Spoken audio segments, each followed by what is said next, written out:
বিএনপির পরিকল্পনা দলীয় হলেও তা দেশের মানুষের কথা মাথায় রেখেই করা হয়েছে বলে জানিয়েছেন বিএনপির ভারপ্রাপ্ত চেয়ারম্যান তারেক রহমান। 11 ডিসেম্বর রাজধানীর কৃষিবিদ ইনস্টিটিউট মিলনায়তনে বিএনপির দেশ গড়ার পরিকল্পনা শীর্ষক সেমিনারে ভার্চুয়ালি যুক্ত হয়ে তিনি একথা বলেন। আমি কিন্তু আপনাদের সামনে আজকে বলতে পারতাম যে আমার মা, আমাদের সকলের নেত্রী দেশনেত্রী খালেদা জিয়ার শারীরিক কী অবস্থা, বা এটা বলে আমি আমার নিজের কষ্টের কথাই বলতে পারতাম আপনাদের কাছে। আমি কিন্তু সেটা আপনাদের সামনে তুলে ধরছি না। আপনাকে একটা জিনিস বুঝতে হবে, আপনি বলতে প্রত্যেককে আমি আপনাদেরকে বোঝাচ্ছি, আমরা রাজনীতি করছি দেশের জন্য, দেশের মানুষের জন্য।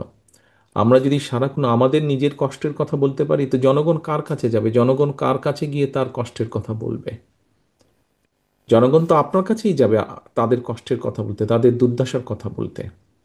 কাজে নেতৃবৃন্দ, আমাদেরকে এখন ওরকম একটি জায়গায় আসতে হবে। বিএনপির ভারপ্রাপ্ত চেয়ারম্যান বলেন, দেশ গড়তে বাস্তবতার নিরিখে এরকম সুনির্দিষ্ট পরিকল্পনা আর কোনো দল দিতে পারেনি। তাই এই পরিকল্পনা মানুষের দোরগোড়ায় পৌঁছে দিতে হবে, নইলে অন্য দলগুলো মানুষকে বিভ্রান্ত করার সুযোগ পাবে। দলের যে কর্মসূচিটি গত কয়েকদিন 4 দিন ধরে চলছে, আপনার আজকে 5ম দিনে, আপনার দল এই যে কর্মসূচিগুলি, এর বাইরে আর কোনো দলের পক্ষ থেকে আমরা খুললেই দেখছি যে একজন বলছে আমি ভালো ও খারাপ, আরেকজন বলছে আমি ভালো ও খারাপ, আরেকজন বলছে আমরা এই করেছি সেই করেছি, এই ধরনের কথা আছে।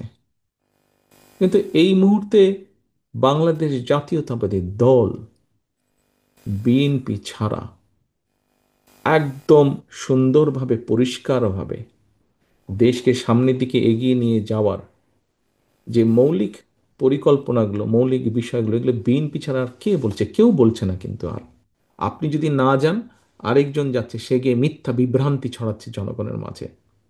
কাজে আপনি এই মিথ্যা বিভ্রান্তি বন্ধ তখনই হবে যখন আপনি মাঠে হাজির হয়ে যাবেন। আসন্ন নির্বাচন প্রসঙ্গে তারেক রহমান বলেন, সামনের নির্বাচন সহজ হবে না। দলের নেতাকর্মীদের এই বাস্তবতা অনুধাবন করে কাজ করতে হবে। তিনি সতর্ক করে বলেন, বিএনপি যদি সিরিয়াস না হয় তাহলে দেশের অস্তিত্ব, সার্বভৌমত্ব, গণতন্ত্র হুমকির মুখে পড়বে। 1 বছর, 1.25 বছর আগে যে কথাটি বলেছিলাম যে সামনের নির্বাচন যা ভাবছেন তা না, আজকে আস্তে আস্তে আমার কথাটা প্রমাণিত হচ্ছে।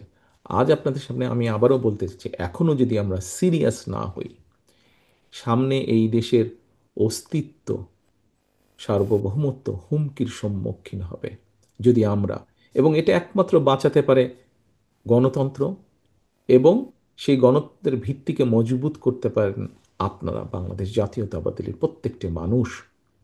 আজকে আপনারা যদি মাঠে নেমে আসেন, আপনারা যদি জনগণের দুয়ারে দৌড়ে পৌঁছে যান, এবং দুয়ারে পৌঁছে যদি বলেন, ভাই আমি তোমার জন্য এই করব, আমি তোমার মহিলাদের জন্য ফ্যামিলি কার্ডের ব্যবস্থা করব, তরুণীদের জন্য আমরা, ছাত্রছাত্রীদের জন্য এইভাবে শিক্ষা ব্যবস্থা, এইভাবে ওয়াইফাইয়ের ব্যবস্থা, এইভাবে কর্মসংস্থানের ব্যবস্থা করব, আমরা স্বাস্থ্য ব্যবস্থা এইভাবে করব, কৃষকদের জন্য কৃষি কার্ডের মাধ্যমে আমরা এই ব্যবস্থাগুলো গ্রহণ করব, আমি বিশ্বাস করি মানুষ আমাদেরকে সুযোগ দিবে।